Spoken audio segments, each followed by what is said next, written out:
Donc dans un premier temps, on va faire des rappels de cours, donc sur la définition de nucléophile, électrophile et sur ce qu'est la substitution nucléophile en elle-même. On vous présentera les deux types et ensuite on verra un exercice résolu.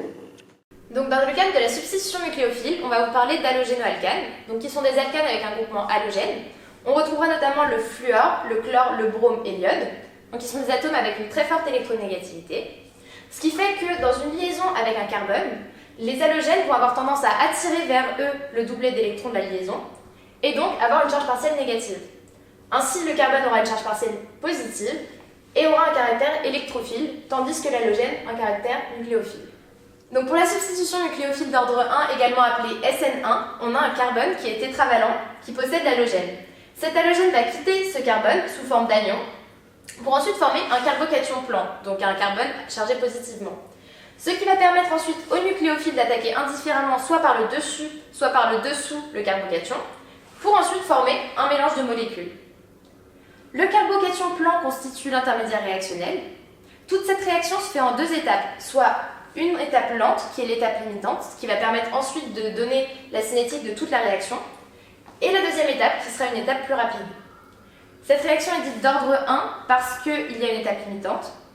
Elle est favorisée dans les solvants polaires protiques et non stéréospécifiques. Pourquoi? Parce que le nucléophile attaque soit par le dessus du plan, soit par le dessous du plan, de manière indifférente.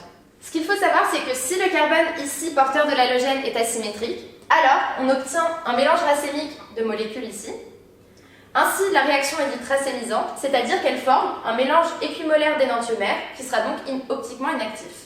Cette fois-ci, pour la substitution nucléophile d'ordre 2, également appelée SN2, on va avoir le nucléophile qui va attaquer le carbone tétravalent qui est porteur de l'halogène, ce qui va former un état de transition où le nucléophile va se rattacher au carbone et l'halogène va quitter le carbone, pour ensuite former un carbone avec le nucléophile à la place de l'halogène. Ce qu'il faut noter, c'est que le nucléophile ici va attaquer à l'opposé de l'halogène, sauf quand le carbone sera trop encombré.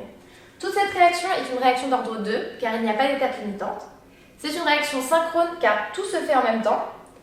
Elle est favorisée dans les solvants polaires aprotiques.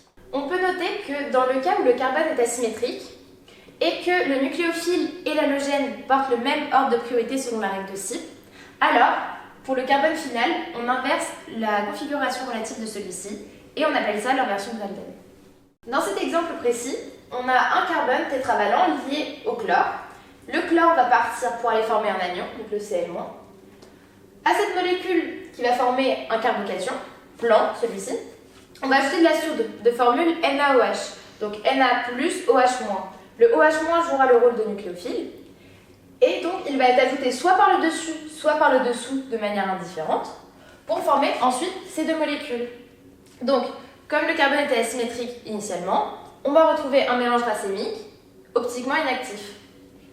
Il faut noter que le Na+ de la soude va venir s'associer au Cl- initial pour former du sel de table, donc du chlorure de sodium.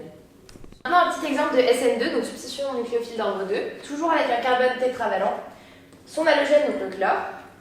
On rajoute de la soude avec le OH- qui sera donc le nucléophile.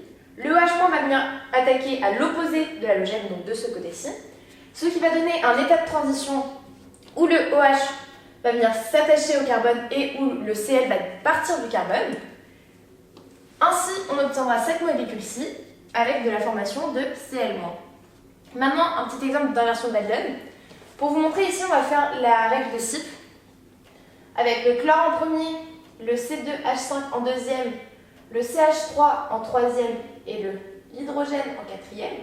L'hydrogène est à l'arrière, donc on tourne dans ce sens-là, donc dans le sens des aiguilles d'une montre, donc on est R. Et pour la molécule finale, on a le OH-, donc le OH, qui sera en numéro 1, le C2H5 en numéro 2, le CH3 en numéro 3, et l'hydrogène toujours en numéro 4. On tourne dans ce sens-ci, le H est à l'arrière, donc on n'inverse pas, et ainsi la molécule est S. Merci à tous d'avoir regardé cette vidéo. N'hésitez pas, si vous avez des questions, à les poster en commentaire. À bientôt.